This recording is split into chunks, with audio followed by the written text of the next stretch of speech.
However,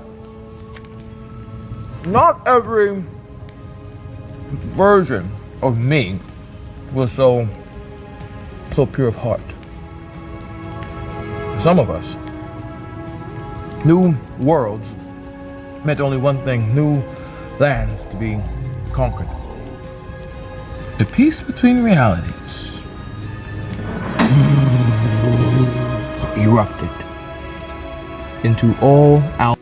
ही हू remains यहाँ किसी बड़े मल्टीवर्सल वॉर की बात कर रहा है जो कि फ्यूचर में होगा, जिसका जिम्मेदार लोकी होगा। और लोकी इसका जिम्मेदार होगा अगेन आयरन मैन और एवेंजर्स की वजह से, क्योंकि अगर एवेंजर्स टाइम ट्रैवल नहीं करते तो लोकी के हाथ कभी टेसरैक्ट नहीं लगता और वो कभी भी सिल्वी से नहीं मिलता, यानी कि सिल्वी कभी ही हू रिमेन्स को नहीं मारती, जिससे व्हाट इफ वाले इवेंट्स कभी नहीं होते और मल्टीवर्सल वॉर कभी शुरू ही नहीं होता, जिससे आगे चलकर कैंग द कॉन्करर कभी मल्टीवर्स को रोक कर कॉन्करर नहीं बनता। अब आपको सबसे सिंपलेस्ट वे में बताऊं तो मैंने पहले ही प्रूव कर दिया कि आयरन मैन का स्नैप एक नेक्सस इवेंट क्यों है।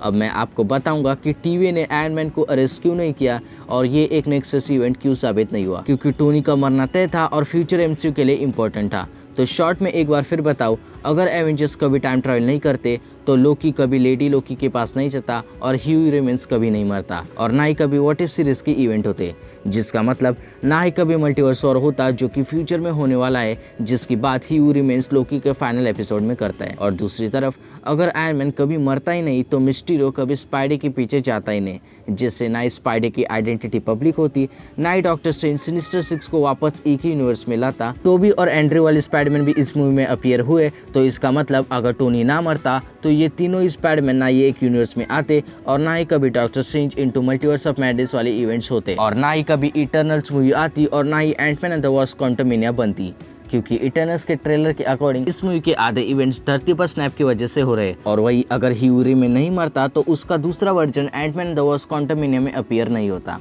तो यानी कि टोनी के बिना ना ही सिर्फ मार्वल सिनेमैटिक यूनिवर्स बनता तो बल्कि मार्वल सिनेमैटिक यूनिवर्स भी नहीं बनता। तो अगर उस यूनिवर्स में थानोस अगर 2012 में नहीं होगा और आयरन मैन कभी स्नैप ही नहीं करेगा तो ना ही उस यूनिवर्स में कभी वांडा विजन के इवेंट्स होंगे, ना ही Falcon and the Winter Soldier के, ना ही लोकी, ना ही व्हाट इफ और ना ही हॉकाई सीरीज के और ना ही बाकी मेजॉरिटी मार्वल मूवीज जैसे कि नो वे होम और डॉक्टर स्ट्रेंज 2, क्योंकि थानोस के आने पर ही इन सब की इवेंट्स तय करते।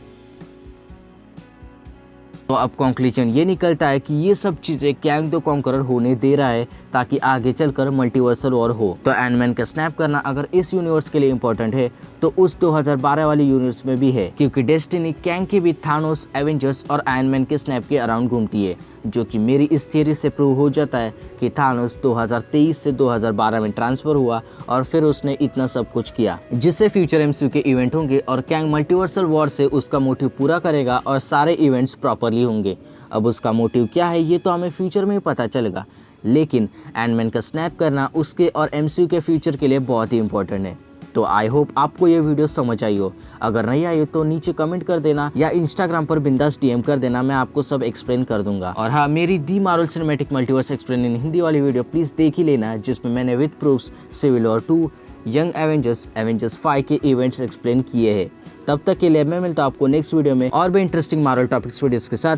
तब तक के लिए जय हिंद, वंदे मातरम। और प्लीज सब्सक्राइब कर दो यार, बहुत अंडररेटेड फील कर रहा हूँ। इंस्टाग्राम हैंडल नीचे ही मिल जाएगा। पीस।